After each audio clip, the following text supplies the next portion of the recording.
to the presenters, however, there are certain sponsors who are here and who understand what is happening. One of those sponsors, in fact, is is JMMB, Jamaica Money Market Brokers. Well, they're a bank too now. Now, they've got a banker's license. I happen to be have been a friend of Joan Duncan, who was the founder. And Joan Duncan used to work with the Workers' Bank. And I remember one day because I was committed to those efforts, I banked with the Workers' Bank. And Joan told me she had a new idea. And this new idea of how we can how poor people can put money together and do things in banking that they did not think possible. And she was going to lead and do it. Out of that has come JMMB. Out of that has come the foundation that bears her name. And it's a remarkable transformation because so many people have been able to put monies into JMMB and have been able to see that money grow in particular ways that they had not seen before. And we are grateful to them. Now, we have with us here somebody from JMMB, Mr.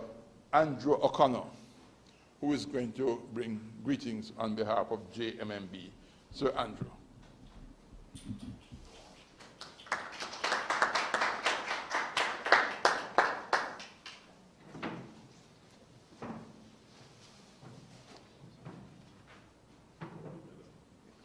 All right, good morning, everyone. Thanks for having us. I think Mr. Miller has made my job so much easier because he has spoken so much about JMMB and Joan Duncan and what it is that JMMB tries to do for our clients. So just to piggyback on what Mr. Miller was talking about in terms of changing norms. Earlier, or back in the day, 20, 30 years ago, all persons used to do was to put funds in the bank and have it on deposit and fixed deposits and so on. Joan wanted to offer Jamaicans, the average Jamaican, more in terms of investment opportunities and so on. And that is how JMMB was born, because we are now offering investment opportunities, instruments and so on that persons thought was never possible for the average Jamaican. You need to be one of those richer persons in society to be able to access that. But that's not JMMB. We cater for the average person. You can start an investment account with us with as little as $1,000, for example. But pretty much what JMMB embodies is relationships. So we're not a product-pushing institution. We're not going to just sell you an instrument. We want to sell you a solution.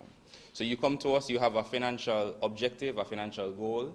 We will partner with you. We'll give you a free financial consultation where we discuss your goals. We see how it is that you can achieve these goals based on what is going on in the economy and what we can offer you and so on.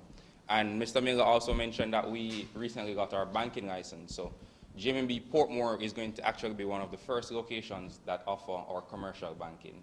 All right, so for those who bank with us now or invest with us, you will see some changes in the upcoming future. So again, we just want to thank Mr. Gibbs for extending the opportunity for us to partner with you in this fashion, because a part of what JMMB wants to do is to give back to the community. So through our JD Foundation, which is the Joan Duncan Foundation, we partner with various entities to ensure that we can give back to the community. So again, thank you for having us, Mr. Dr. Gibbs. All right, over to you.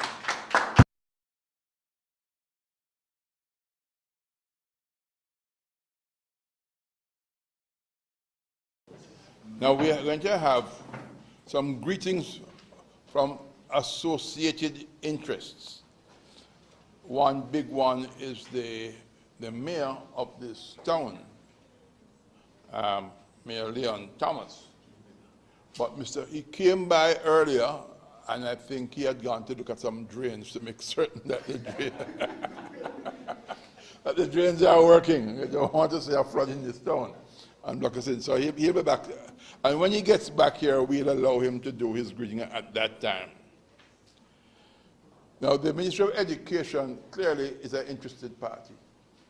They have responsibility for our schools, our education process.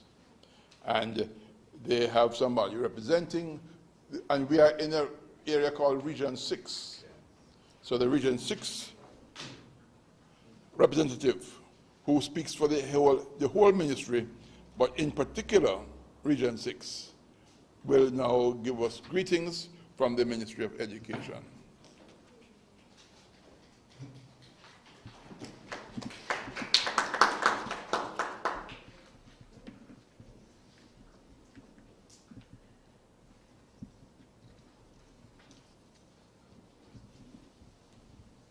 Master of Ceremonies, Mr. Paul Miller, Reverend Dr. James Gibbs,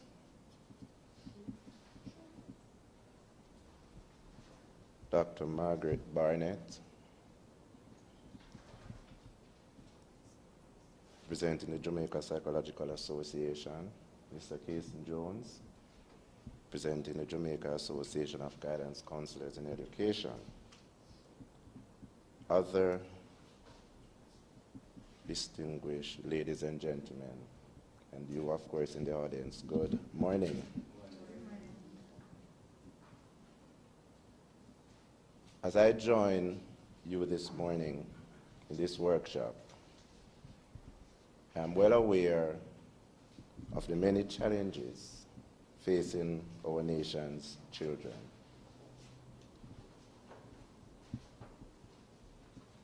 And also the numerous programs and initiatives that have been exhausted and are in operation. Many of our children have received assessment and counseling through the available agencies. You know some of them: Child Guidance Clinic, Victim Services Division, SOCA, Microcare, Child Development Agency, National Parenting Commission, and so on. And of course, most importantly, our guidance counselors in our schools. But the need is still great. And the resources are not reaching all in the best of times.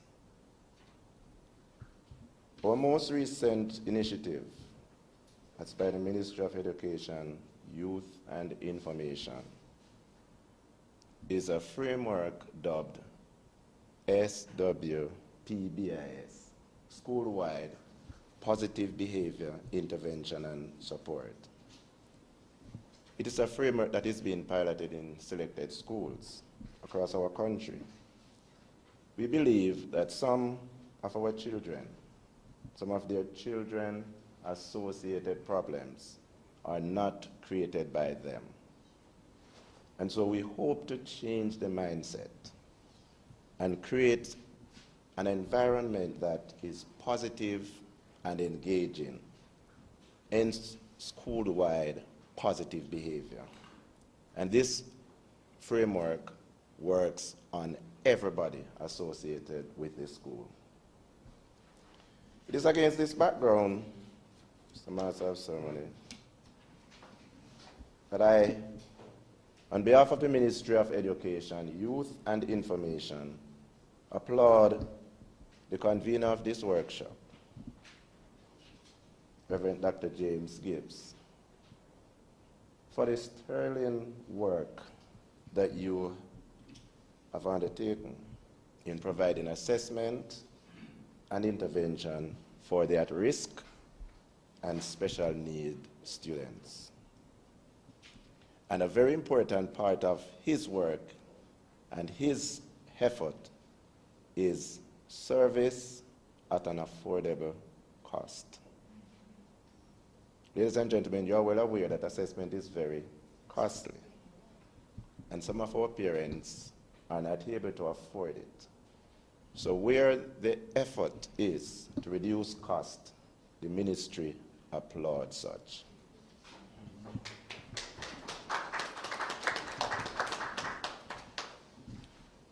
And so I am pleased this morning because of what I heard that is now going to be in place for the Independent City Primary School. Assessment will be provided for students and also training for the guidance counselors and those who are interested. That is absolutely amazing, and I think we need to applaud Reverend Dr. Gibbs. Ladies and gentlemen, assessment is in many areas, and as you are well aware, they are right behind us, and you notice that wonderful theme there, the key to unlocking abilities, key to unlocking students' abilities. We believe as a nation and as a ministry that every child can learn and every child must learn. So whatever the challenges are, if we take time out, be patient, and reach in, we will be able to help every single child in this country. I thank you very much.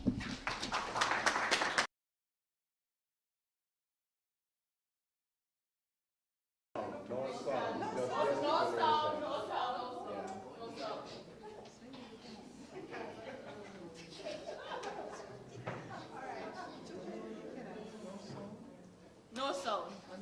You're supposed to guess what the animal is. Alright, she's ready now? Are you ready?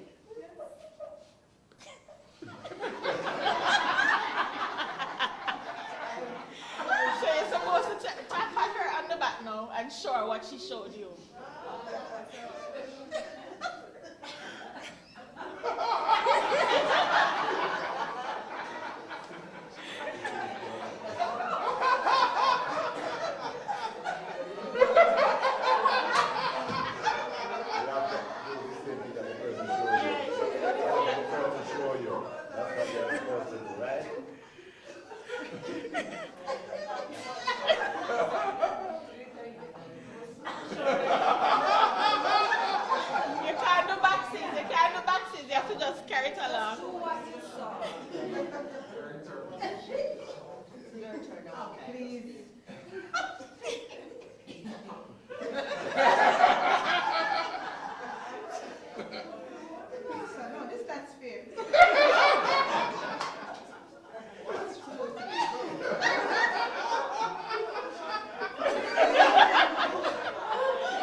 No, they can't try it again. They can't try it again. Go ahead. One more guess. A wolf? Is it a wolf? No. What is in audience? A pig, all right. One of the persons who has persisted in his effort to assemble some of the critical elements of that equipment that we can use is Dr. James Gibbs. There are very few people I know with the tenacity that he has. And he has a thick skin. I think it's about as thick as this table here. Because the amount of effort he has put in, and at times the very small response that he has received at various places there, and yet he persists. And over time persists. And with difficulty persists until things begin to roll. And I, for one, who, in fact, the person who's going to give the vote of thanks later on, Mrs. Joyce Williams, who, like me, have a certain color here. If James would allow his to grow, it would be like ours. But he has chosen to remove it. We allow ours to flourish. But we were at the beginning with James in his quest. And truly, we understand that those good things come to those who persevere and those who wait. And this morning, to see you here is a good thing. and it happens because he persevered. Mr. Dr. James Gibbs.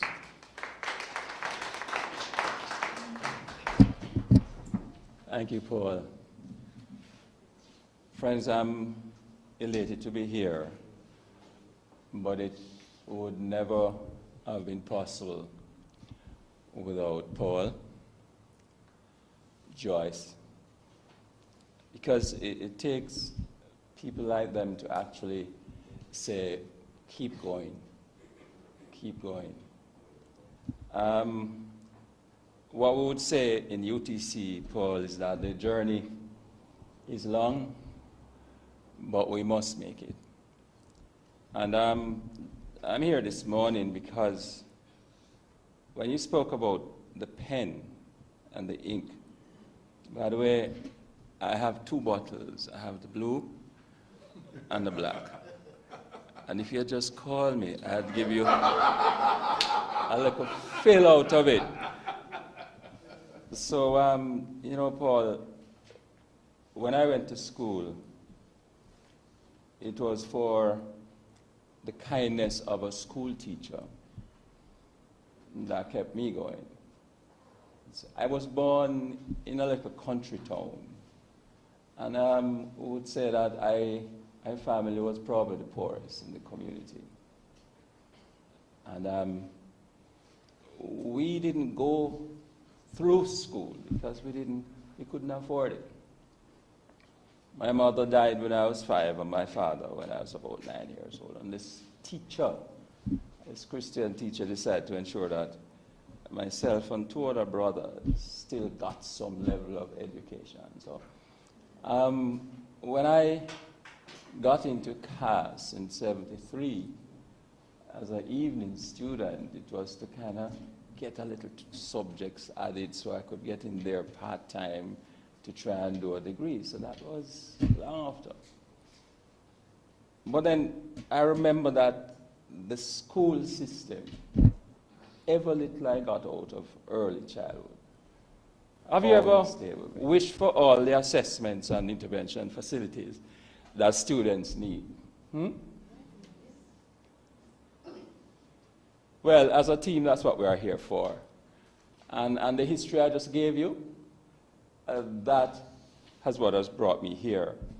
Web-based delivery systems provide comprehensive scoring, reporting, interpretive guidelines, and this is for students' cognitive, academic, and social structure.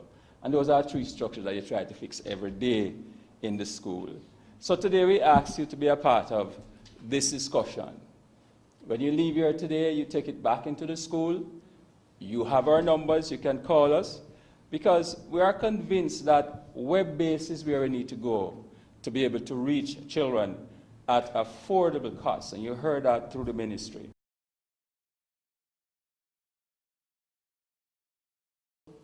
Psycho-educational assessment I've been involved with, I've been a part of for a long time. And it's a partnership. It's me, you know, sometimes I'm in education now, Sometimes when we tell parents that they need to get their child assessed, they get apprehensive and they start to wonder if something wrong, if the child mad or that sort of thing. But you're here this morning because we continue to do good work. And the Jamaica Psychological Society, Jamaican Psychological Society, that's the name. We are on the website, www.jampsych.com, and we are at Lady Musgrave Road. In 2016, I'm just going to give you a synopsis. We were approved by the government, that is the Council for Professionals Allied to Medicine, or it comes under the Ministry of Health, to oversee the work, the standards, everything that we do as psychologists and counselors. Okay? And so there's a licensure that we need to go through. Dr. Kai Morgan, you've heard about her. She's connected to Dr. Gibbs's organization. She's our president. And this is our executive. We have a VP, Joan, who is out of Northern Caribbean University. That's our executive body. We meet once per month. And we continue to overlook what happens in the sphere of psychology in Jamaica.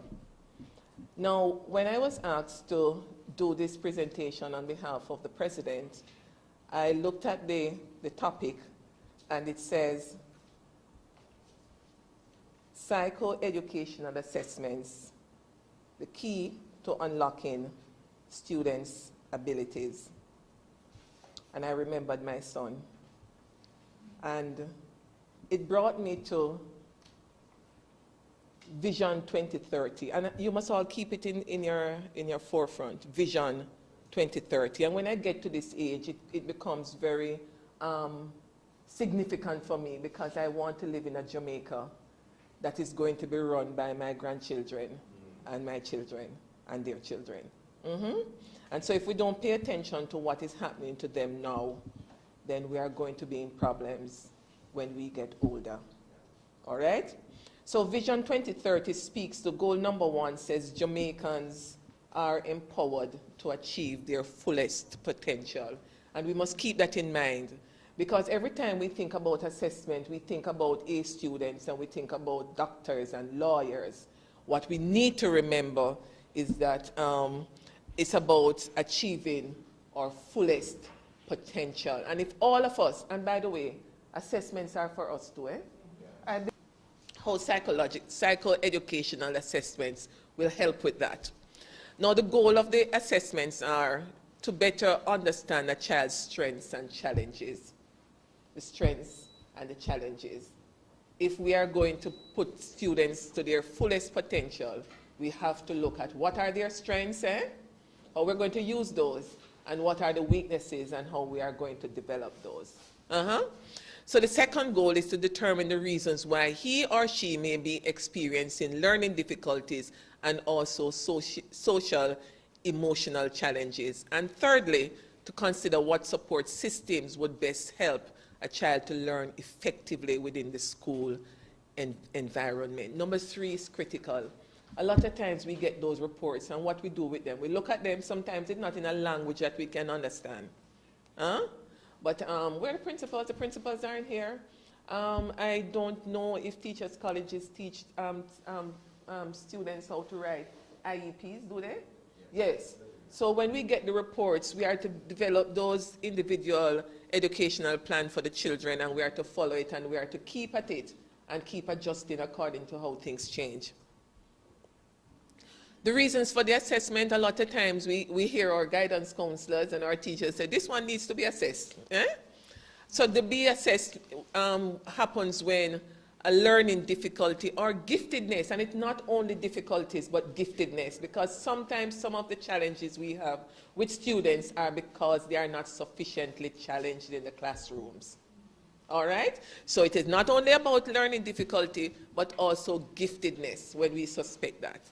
There are doubts whether the child is school ready, and if a student underachieves, is academically bored or frustrated, avoids going to school, or the teacher requests such a report, such an assessment. Okay? What will the report tell us? It will look at the cognitive abilities, and Dr. Gibbs spoke about some of those. It will give insights into the child's strengths and weaknesses, as we said before, with problem solving, the acquisition of verbal knowledge, the ability to reason verbally and visually, the ability to process information quickly, and the ability to hold and manipulate auditory information, and what other else type of intelligence a child may have. Okay?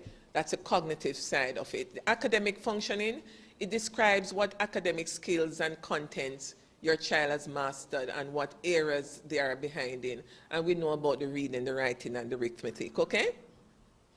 The social, emotional functioning, and this is very, very, very, very important, because a lot of times we see students in school that are not performing. Check the self-esteem. Check the self-efficacy. So the social emotional functioning, it describes the student's relationship with peers and adults, the typical mood, underlying emotions that are impacting behavior, and the positive and the negative coping skills. And remember now that all of this thing about developing the fullest potential is not only the school alone. It is the child, the school, and the home, and the community. So our responsibility gets a lot more complex if we are looking for the fullest potential in our children. All right? And I know it stretches. I see where it stretches our teachers when you have to deal with all these variables. But school and education is not just about the child alone. You have to take it to the homes and you have to take it to the community. So those are critical elements, social and emotional functioning. And we talk about, again, about the adaptive behavior, because our children have to learn how to adapt. The world that we live in is changing every day. And they have to learn to adapt. The social skills and the practical skills. The language, the expressive language, the skills output, the receptive language, the phonological processing, and the pragmatic language. Memory, of course, is critical, long-term and short-term, and the visual and the verbal. It also tells you about the attention and executive functioning. And under that, we have about sustained attention. We have problem-solving skill, and the government is into a lot of problem-solving now. And it is also in critical thinking skills, and time management and self-monitoring. Our children have to learn how to have self-control. The Bible speaks about that. Those are critical things. So even when we are here trying to build up the academics, let us also remember that there's a social part that we need to pay attention to, and self-control is one of it. All right? And that was just a diagram that gives you the importance of what we called before the executive functioning, the self-control, the problem-solving, the initiation, and that sort of thing. Okay? I'll move on. Another benefit of the assessment is the visual and the motor skills, and you know what those are. The assessment report, it is important to note that the assessment report or the outcomes indicate what the situation was on a specific day. Any assessment is only a tested fragment of a specific child on a specific day at a specific time, and the results must always be read in that context. Okay? And the report should also tell you that. I read a report the other day where the assessor said the child would not sit down, the child would not do so and so, and you know, whatever. So you must read the report in the context that it could be so, or it may not be so. Okay? Good. So who is to do psychoeducational assessment? Many professionals are involved in the diagnosis of learning disabilities. They include the psychologists, the educational specialists, other professionals who work in specialized fields such as speech and language. And many of these professionals can suspect, and that's what we always say, we suspect. All right?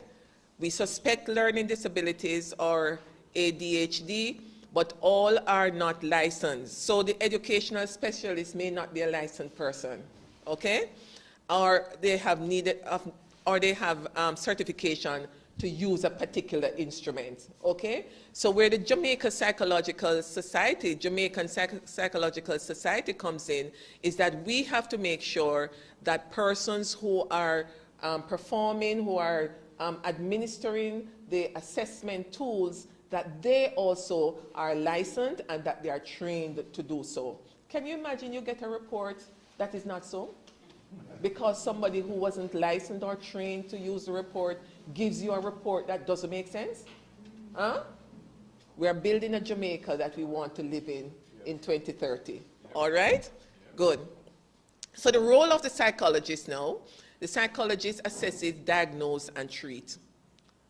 Assess, diagnose, and treat. And the assessment is critical, A lot of times we just get up and we just say, oh, this one so and so and so, and this one so and so. We diagnose.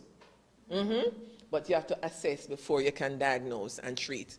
And we assess behavioral disorders, example, substance abuse, ADHD, autism, and conduct disorder. Emotional disorders, example, depression, bipolar disorder, and post-traumatic stress disorder. And the post-traumatic stress disorder are critical. A lot of our students are living in violence-prone areas. They are living in homes that domestic violence are prevalent. Sometimes when you see students come to school and sometimes they're just not functioning, it is not because they don't want to.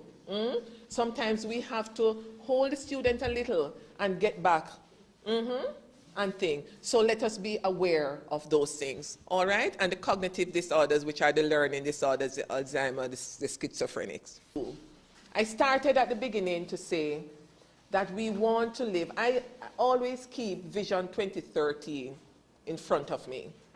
And I keep my son also in front of me because I was an informed parent, and when we are doing all of this, Dr. Gates, we have to keep the parents in the forefront, and we have to also keep the children.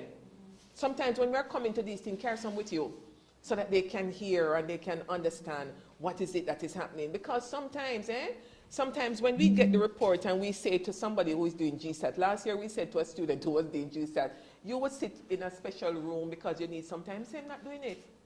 Because he want to sit with the others. Now, if we were telling the students and informing them, and we can have that communication with the children, because children can assimilate the information. And so we don't have to tell them that they are up there when we know that their potential is right here. Remember, we're not talking about A, B, and C now.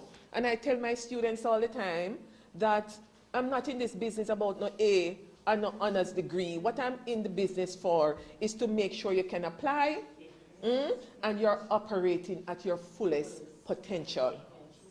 Remember, that's what this assessment is all about, that children operate at their fullest potential. So what is the conclusion of the whole matter? We must know, can you go back to the other one for me? Yes. The psychoeducational assessment does not mean that there is something wrong with the student. It is a myth. A psychoeducational assessment is a way to determine the student's strengths and weaknesses in many different areas. And remember, we spoke about the emotional part of it.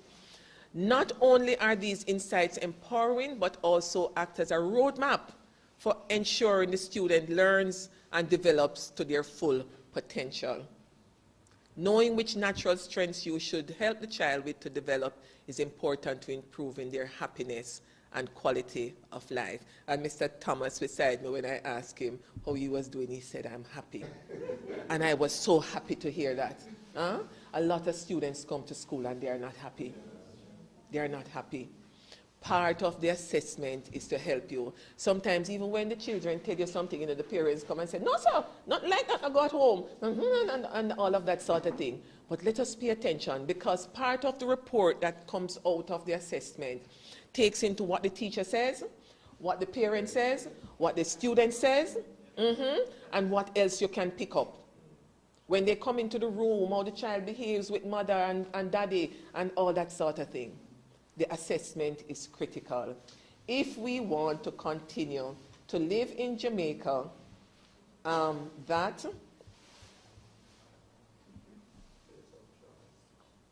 is a place that is secure, cohesive, and just. Thank you so much.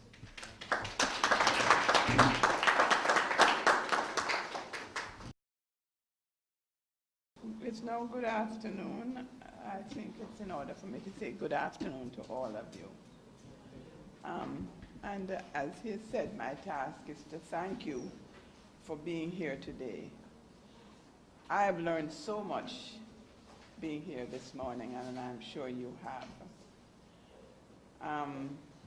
But I want to thank Mr. Paul for so ably chairing this meeting today.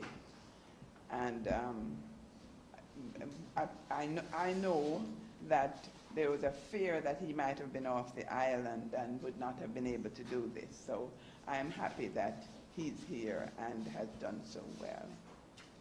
And then I want to thank Reverend Gibbs also for all the work he has put into this program. I'm sure that, like you, like me, you have been distressed and you shudder every time you listen to the news or you open the newspaper and you hear what is happening in our schools and with our children. And so this program should really help our teachers and our schools to be able to deal with the problems which are evident. I want to thank JMMB and their representatives for all that they have done to facilitate this meeting.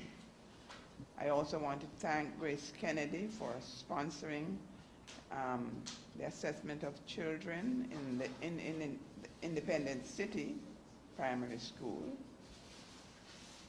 I want to thank the representative from the Ministry of Education, Region 6, for coming. Let me also thank Mr. Casey Jones for making his appearance. Yes. We're happy you came. At first I heard you weren't going to be here. Dr. Barnett, for your thorough presentation. Thank you so much for that. And to Mr. Henry, for your presentation, I want to thank you. Overall, I want to say it was good to be here, and I thank Reverend Gibbs and Jamie for all that they have been doing. I hope that you have all benefited. Thank you again for coming.